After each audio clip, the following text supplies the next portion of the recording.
I recently picked up Deth Wizards, a miniature agnostic necromantic skirmish game from Uncle Adam and Vincy V, after I got a demo of it at TMX, which is Tabletop Minions Expo, a small convention in Wisconsin. I had the pleasure of teaching there and rolling a lot of dice. I am a big fan of necromancy and spooky things. Since I collect night haunts and have already painted the entire box of Cursed City, I have a lot of models that will fit perfectly for this game. What I was really missing was terrain.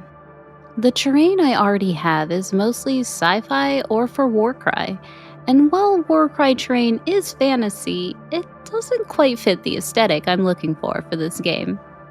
I really wanted some terrain that gave off that dark, creepy vibe, so I decided to spend one weekend and make some. I'm willing to bet that almost every one of you out there has a pile of sprues somewhere. There is only so much sprue goo you can make. I'm going to show you some ways you can use those sprues and cheap craft items to make easy terrain. First, let's make a building. This is about a normal-sized GW sprue. I don't want this piece to take up too much of the board, so I'm using the smaller sprues that are half the size for this. I cut down all the ends that were pointing out to make each side flat or flush with the raised areas. Repeat this for as many wall sides as you need. I'm making the house open on one side, so I'm only going to need to build with 3 walls. Hold on to those clipped bits of sprue. I'll show you what to do with those later. I'm using thin craft foam sheets to make the stone walls. I'm going to prime and paint this so the color doesn't matter. I used about 2 sheets for this, which was less than a quarter's worth in value. Using an embossing scoring tool and a ruler, I pressed into the foam to create the bricks. You can use a rounded sculpting tool as well. I pressed a chunk of pavement into the foam for some added texture. Using hot glue to attach the sprues together. Before adding the wall coverings, I made a wooden floor for the second story. To do this, I simply cut up craft popsicle sticks and glued them onto a measured sprue frame. Then I began to glue the foam to the sides of the sprue. I used super glue for this part to help fuse the foam together.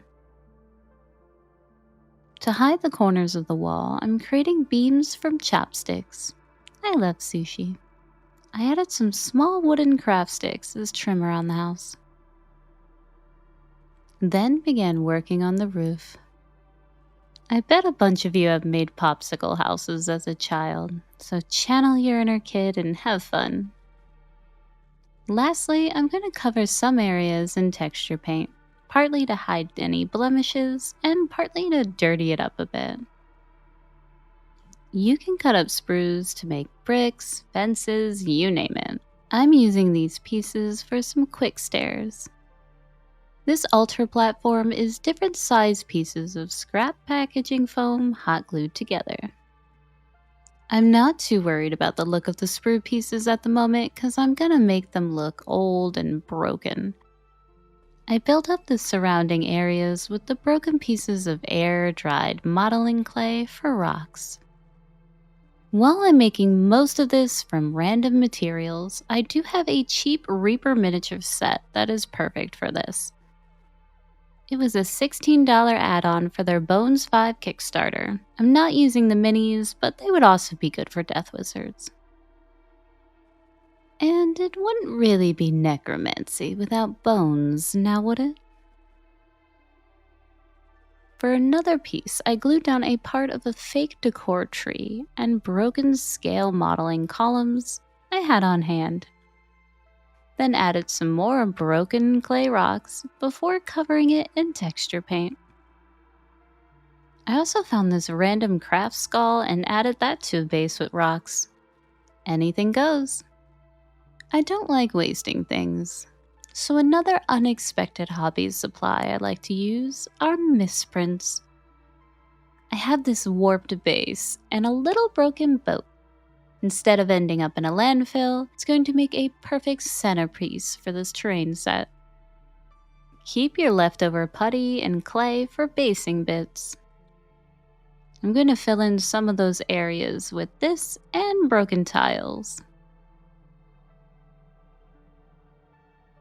Let's add a few happy little skulls as well. To fill in some of those gaps, I'm doing the good old super glue and baking soda trick. I like to use a big soft makeup brush to help remove any excess baking soda. Of course, I'm going to add some texture paint on this as well. For some last minute filler pieces, I glued some putty rocks together, and some pieces of craft wood and little wooden barrels. The last thing I needed to finish up for the building process was a ladder. This is another super easy thing to make out of sprues.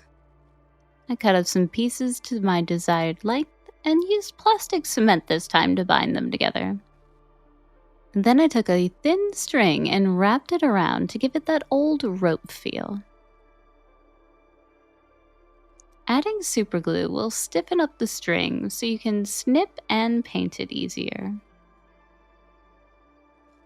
This is what it looks like after a simple prime and dry brush. Remember all those little bits of sprue we clipped off? Well, you can keep them to make sprue glue, or you can throw them on a base for some rubble. I glued a pile of them down together and painted it to look like burnt debris. Now we have more terrain or an objective marker. In order to keep it easy and get this done quickly, I'm doing a simple process of priming it in dark neutral gray, using the primer as a main base coat color. Then I used my airbrush to apply some browns and greens here and there.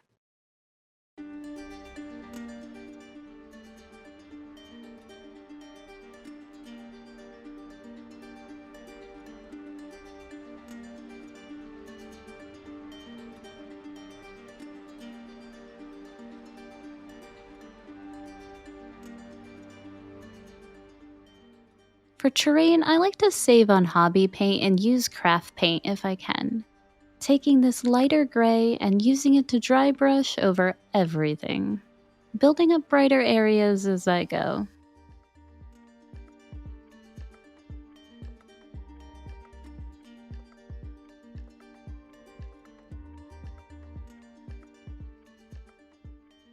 I thinned down some wildwood contrast and added that to the parts that were supposed to be wood and to darken some areas. A little dark crimson here and there for blood effects. Then I went back and dry brushed it again with a few warmer highlights of a khaki color. For the last painting step, I took a frayed flat brush and dabbed a wet mix of brown and green. To finish off the train, I glued down some reindeer moss with some PVA glue.